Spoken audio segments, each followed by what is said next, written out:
अरकान पार्लियामेंट खुद बयान कर रहे हैं। यानी ये हम करेंगे, ये सारी चीज़ें करेंगे और उसके बाद हम कहेंगे कि हम दहशतगर्दी का मुकाबला नहीं कर पा रहे, हम मईशत का मुकाबला नहीं कर पा रहे। बाहर की हमारी कोई सरहद जो है वो उस पर अमन नहीं है और दुश्मन इकट्ठे हैं, हम अंदर तकसीम दर तकसीम है और नफरतों में घिरे हुए हैं। अभी खबर के मुताबिक पाकिस्तान के इलाका बन्नू में एक अटैक हुआ है सिक्योरिटी फोर्सेस के ऊपर, जिसमें 2 जवानों की जानें गई और साथ ही साथ 11 के करीब लोग जख्मी हुए हैं।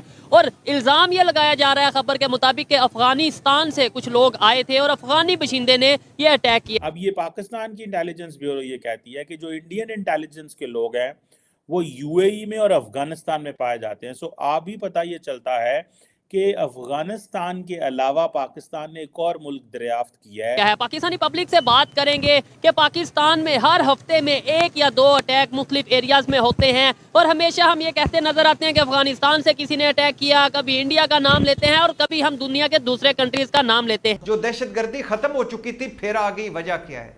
हमने गलतियां की हैं, मान लेना चाहिए, हमने ब्लंडर्स किए, हमारी पॉलिसियां गलत थी, हमने पराई जंगें लड़ी, मान लेना चाहिए।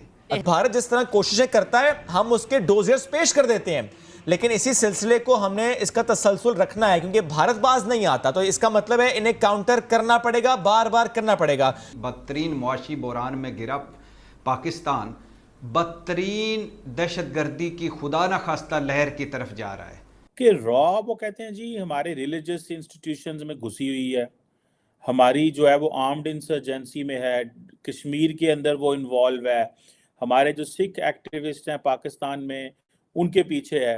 तो भाई हमारी सरकार क्या कर रही है?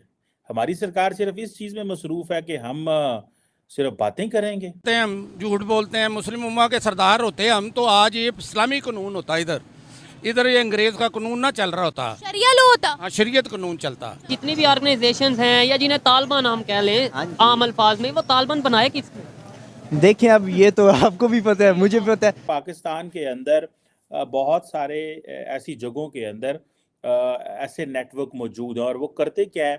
रिसेंटली कोई इल्जाम उन्होंने हम पे लगाया हो, साल 2 साल 3 साल 4 साल में? नहीं, उन्होंने इल्जाम तो नहीं लगाया है फिलहाल, तो हमने इधर कई लगा दिए। हमने कहा कि जो बलोची लगा दिए वो इसलिए कि अब उनकी पॉलिसी हमारे हुक्मरानों ने अपना।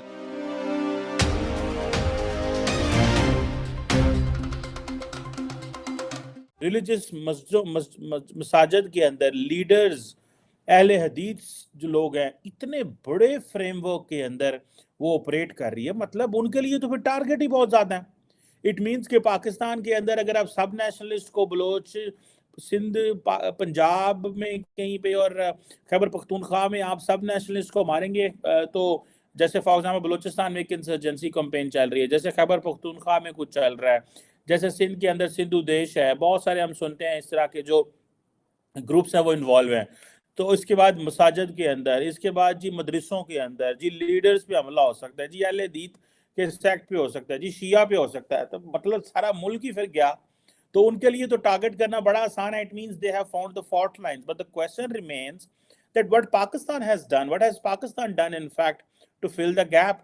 क्या पाकिस्तान कर रहा है और इन हवालों से क्या, जिसे वो कहते हैं ना, हकीकत क्या है? ये जो होस्टाइल स्पाई एजेंसीज का नेटवर्क है ये क्या कर रहा है और हमने क्या किया है? ठीक है जी। अच्छा अब देखें वो बंदे वो कहाँ से ढूंढते हैं पाकिस्तान के अंदर से। अभी पता ये चला है कि पाकिस्तान की जो एलीट रेंजर का एक पैरामिलिट्री यूनिट है उसके लोग पकड़े गए हैं, और वो अब एलीट रेंजर का मतलब ये है कि रेंजर तो फौज ही है ना, तो उनके बंदे पकड़े गए हैं जो कि रॉ के बिहाफ पाकिस्तान में काम कर रहे हैं। अब इसका मतलब ये है कि भारत की जो डीप स्टेट है वो पाकिस्तान के अंदर से बंदे खरीद रही है। ठीक है जी। और अगर वो पाकिस्तान के अंदर बंदे खरीद रही है, अब हुआ यूं है कि ये थोड़ी हाईलाइट डेवलपमेंट्स हुई हैं जब से पाकिस्तान ने ये कहा कि जी हम कश्मीर को डिप्लोमेटिक पॉलिटिकल मॉरल और वो जो एजेंसी है जो हम जी वो अब मुजाहिदीन को सपोर्ट नहीं करते, और सारे वो जो लोग थे वो घर बैठ गए। अच्छा जब वो घर बैठ गए उनको मेन स्ट्रीम कर दिया, किसी ने दुकान खोली, किसी ने कारोबार कर लिया, किसी मस्जिद में बैठ गया। ठीक है जी। वो जहां जहां वो बैठे हैं इन्होंने क्या किया है, अब वो जो इंटेलिजेंस अपरेटस है इंडिया का डीप इनसाइड, वो पाकिस्तान वो उनको ढूंढ रहा है। उन्होंने बहुत सारे बंदे ढूंढ लिए हैं, उन्होंने बहुत हर चीज़ में हम कहीं ना कहीं इंडिया को कैसे इन्वॉल्व करते थे, खास तौर पे जो भी होता है या इस तरह के इश्यूज होते हैं, हम कहते हैं किया ये बेशक अफगानिस्तान है, एक एग्जांपल दे रहा हूँ, लेकिन उसके पीछे इंडिया है। किया ये बेशक बलोचिस्तान है, उसके पीछे इंडिया। मतलब आपको लगता है कि इंडिया आज 2023 में जिस तरीके से टेक्नोलॉजी में, आईटी में या दुनिया के दूसरे फील्ड में आगे जा रहा है, उससे इन चीज़ों में इन्वॉल्व होने की ऐसा जरूरत रही है? वो सबसे ज़्यादा आगे जा रहा है अपनी फॉरेन पॉलिसी में। इस वक्त आपको नहीं पता, आप खित्ते में तन्हा है।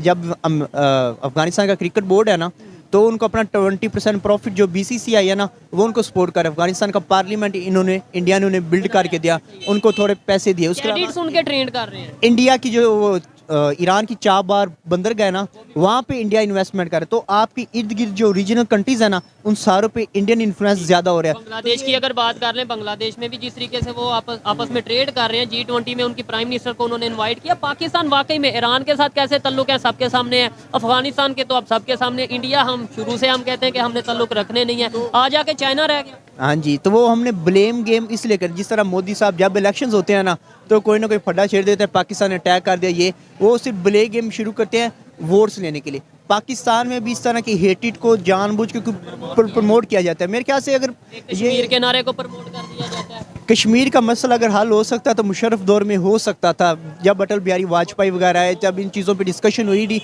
निगोशिएशन हो, तो वो हल की तरफ जा रहा था। अब वो रिवर्स आ गया। अब जब इस पे निगोशिएशन या बात नहीं होगी, ये मसला हल नहीं होगा। और ये मेरा ख्याल बदतरीन मुआशी बहरान में गिरा पाकिस्तान, बदतरीन दहशतगर्दी की खुदा न खास्ता लहर की तरफ जा रहा है, और बाहर की हमारी कोई सरहद जो है वो उस पर अमन नहीं है, और दुश्मन इकट्ठे हैं। हम अंदर तकसीम दर तकसीम दर तकसीम है और नफ़रतों में घिरे हुए हैं। और जो आमिर इलियास राना ने वो एक कहा था पिछले सवाल के जवाब में, वो 100% ठीक है कि वो मुल्क जो रेफ्यूजीज़, इतने बड़े रेफ्यूजीज़ को अपने सर पर बिठाकर वो सारी कुर्बानियाँ देकर आज फिर मशकूक का मशकूक है। वजह क्या है? जो दहशतगर्दी ख़त्म हो चुकी थी फिर आ गई। वजह क्या है? हमने गलतियां की हैं, मान लेना चाहिए। हमने ब्लंडर्स किए हैं, हमारी पॉलिसियां गलत थी, हमने पराई जंगें लड़ी, मान लेना चाहिए।